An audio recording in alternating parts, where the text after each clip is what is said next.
Hey everyone, Rascal here, and welcome to another Rascal Reviews for Superhero Month. Now, I've got a set planned out for this month, and this is in no particular order. This is going to be a few of my favorite superhero media, whether it be anime, live action, TV show, movie, streaming service, direct to DVD, what have you. And I've covered quite a lot of superhero stuff on this channel already, dedicating a whole month to it, and Pause has even way more than I'll ever have on my channel because we do videos every day minus Sunday for the whole month of July on there. So if you want a lot of other superhero video reviews on there in July with me and Mom Entertainment, check out Pause Animation. So today, for the first review of the month, I wanted to cover one of my absolute favorite superhero movies, The Incredibles. And it's been a while since I talked about this movie. And on Pause, we actually hadn't even covered the first one. We just did the second one because it was new at the time. So if you want to check out that before we get to the first one where we reviewed it together on our channel, feel free to check that out too. Now, I've talked about this movie a few times on YouTube. I'm making a cast video and trailers for both films.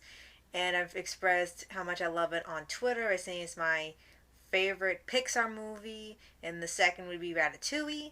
And the reason why is because you kind of gain a better appreciation for this film as the years go on. This movie came out in 2004, and no matter how many times you watch it, when you watch it, it still holds up.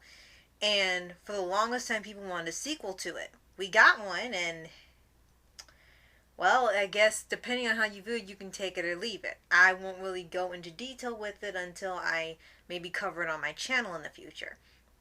But for the first one, you kind of don't realize how deep it is and how much creativity and writing and layers there are in the writing and the style of the movie until you get to now, because there's a lot of too many, I should say, superhero shows and movies out now. I know that's crazy for me to say as much as I love them, but a lot of times now people are just kind of churning it out because Marvel made it huge to have a superhero movie, and Disney has been churning out too many superhero things at once on their network. They got a superhero for almost everything on there: live action, animated movie, drama, what have you. They kind of turn it into a sort of trope cash cow thing. And I'm not saying all the superhero shows they make are bad. It's just that you can tell some of them don't have a lot of heart put into it. They kind of make it for a specific purpose, for a specific audience, and then they're done. But as for The Incredibles itself, it looks like it was written for anybody. And this was created by and directed by Brad Bird, from The Iron Giant when I reviewed that. And it was pretty clear all of his ideas and his ideals, his creativity, his viewpoints on how society treats the mundane and the unordinary within his movie. And there's quite a few quotes from here that are always used, like they keep creating new ways to create mediocrity, and we can see that in a lot of the companies and comics that unfortunately aren't writing well anymore. Everyone can be a hero, and then when everyone's a superhero, then no one is, which is some syndrome of all people. And there's plenty more, but the movie is just full of great moments, great characters, great scenes. Everyone goes through development throughout the whole film. The family itself starts from one place at the beginning and finishes as a stronger unit by the end. It is really focused on Mr. Incredible, but it does involve the rest of the family as it goes on. So for some people who might think, well, why was it called The Incredibles if it was really about Mr. Incredible? And it in a way, yeah, it was, but it was involving all of them even before they put on the costumes and masks. And there's a high chance you've seen this movie where it's about a superhero who's now forced in retirement. He settles down, has a family, and they've outlawed superheroes altogether after he saved somebody's life who didn't want to be saved, and he sued them. And then this started a whole snowball effect of regular people or criminals suing superheroes for trying to save them. They don't want to be saved. They're using a force of violence, and twisting things and using the legal system to get them in jail.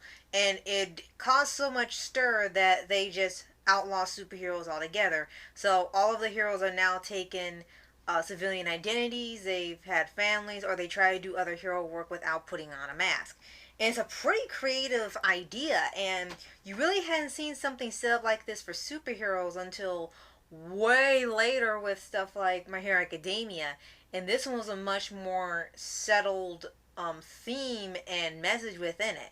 And there were points in the movie where it could really relate to now. This was made in 2004, and almost 20 years later, the messages still ring true. The values still ring true. You still want to see heroes, but you don't want them to be controlled by masses, and they don't act like heroes. They don't want you to have superheroes, but they only act like how we want them to act. Just want them to be heroes, do their job, save the day, and enjoy them. And this could be a parallel for a lot of things that happen in real life of how you view maybe politics or enforcement or things. And it's kind of looking at two sides of the same coin. How it affects the superheroes no longer being able to do their job they once had, or the side of the civilians who are now being affected by the mass of villains who comes and save them since they don't have heroes anymore. So it's a pretty interesting idea and concept, and I really, really loved it. I mean, I loved the movie anyway as a kid, but every time I watch it now, I gain more and more of appreciation for it as I get older. And this is probably, if Ratatouille isn't the magnum opus, if Ratatouille is the magnum opus of Pixar, then The Incredibles is the dark superhero magnum opus of Pixar. And this was when they were really putting out some fantastic, amazing, thought-provoking movies. And I know there's some people that do like the Pixar movies they have out now, but it's such a huge difference between how the original films were and how the new ones are, and it's like a whole different ball game now. And the highlights of the movie, besides the meme-worthy lines and scenes, is of course Edna Mode, who everyone loves, and she stayed being the most fantastic part of both films, no matter what. Voiced by Brad Bird, and you never get tired of her. You just love her in every single scene she's in. And I wanted to cover this because I've actually have read the artwork book they had for the movie, and Brad Bird has stated so many times why he wanted to make The Incredibles. This really meant a lot to him to make, because at the time he was slightly disillusioned about how the heroes are. They've treated heroes in certain jobs and careers as mundane, while things that are mundane are treated as badges of honor and the greatest thing to celebrate, which rings a lot to true a lot of current events depending on how you feel about them. And the movie still remains fun, even with these heavy topics addressed in the film. It still remains being really, really fun, great action, great animation, great superhero movie. All the voice talent is stellar, and I'm glad they got everybody back that was still alive to do the sequel movie, and that's the best thing you get out of the sequel movie. And with the ending, when we got the sequel, again, I think I'll cover that on another video because there's a lot to say on it, and it could be positive or negative depending on how you view the film and if you enjoyed it or not.